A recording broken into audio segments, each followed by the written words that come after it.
Hello, so I'll be talking a bit about the car alternator. First, to give some background, in its simplest form, when you start and run a car engine, it involves a few main steps. Initially, the battery will deliver a huge jolt of energy to the starter motor, which powers it up. And in turn, the engine will power up the vehicle's alternator, which recharges this battery while it's in motion. So, in this sense, the alternator serves two main purposes. One, it recharges the car's battery, and two, it also powers the car's electrical devices, such as charging ports, the radio, air conditioning, or lights. A car alternator consists of three main parts. So, first on the left here is a rotor.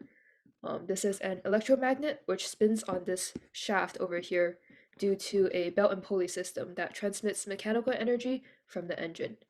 Voltage is applied to the rotor using slip rings, as you can see over here. And the purpose of the rotor is to provide the stator, which is the second part in the middle, with a rotating magnetic field. So inside the rotor is a field winding, which creates a polarity. And this field winding is surrounded by these claw-type finger pulls that slot together alternately around the rotor and further strengthen the B field. The stator in the middle is the actual source of the current. It generally has three delta connected sets of coils, as you can see over here. And when it's subjected to the rotating field from the rotor, which is placed inside, like on the right, an AC voltage will be induced. And so usually to generate an EMF through a solenoidal coil, you would push some sort of bar magnet through its center. But it turns out that we can actually rotate the magnet outside of the coil, like over here for a similar effect. In the case of an alternator, to save space while increasing the EMF that's generated, we can put three coils together, each separated by 120 degrees, as over here. And so the spinning rotor here will then create a three-phase output current, which you can think of kind of as three sine waves that are each offset by 1/3 of a cycle. But we also want direct, not alternating current, and that is where the rectifier bridge comes into play. Here's the rectifier, which consists of 6 diodes, grouped into 3 positive and 3 negative. Diodes are essentially one-directional gates, so the diodes on top over here only allow current to flow in this direction, while the diodes on the bottom only allow current to flow in this direction. That means that at any point in time, the voltage that is over here will look something like this, while the voltage that is over here will look something like this since the current is flowing in the opposite direction. If we connected this rectifier to a load, in this case, like a battery or some sort of electrical device to charge, then the voltage difference across that load will be the voltage drop across these two ends. So if we have the voltage that's on top like this and the voltage on bottom like this, then the voltage difference will be the vertical line that's separating these two. And so if we graph the length of the vertical line or the voltage drop, then it looks something more like this.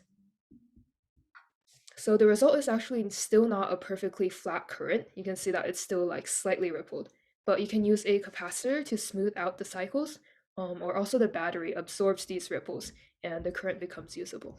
Here's some details about the EM parts inside an alternator. Depending on the product you choose, you may have more details than me about these specific values. So on top here is the rotor, which consists of an electromagnet, and that's just many coils of wire encased with finger pulls, as well as slip rings that can provide current to the rotor while it's spinning.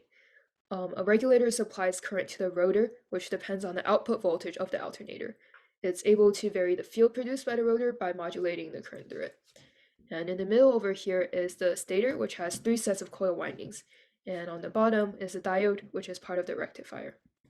Earlier, I also mentioned that there is a pulley and belt, which transmits mechanical power to the rotor from the engine. The step-up ratio varies from 2 to 3, and this produces a higher alternator speed, which allows enough current to be generated even at a low engine speed. Here are some specifications. The alternator was first introduced as standard automobile equipment in around the 1960s. Previously, cars mostly used something called a generator. And the commercial product website and datasheet are linked over here.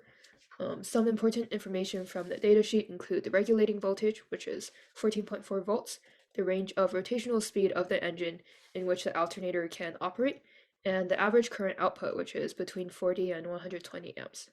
On the right is a table relating RPM to the current generated. The alternator does have some limitations. The faster the engine goes, the faster the rotor also rotates. This causes a big change in the magnetic flux over time, which generates a large EMF.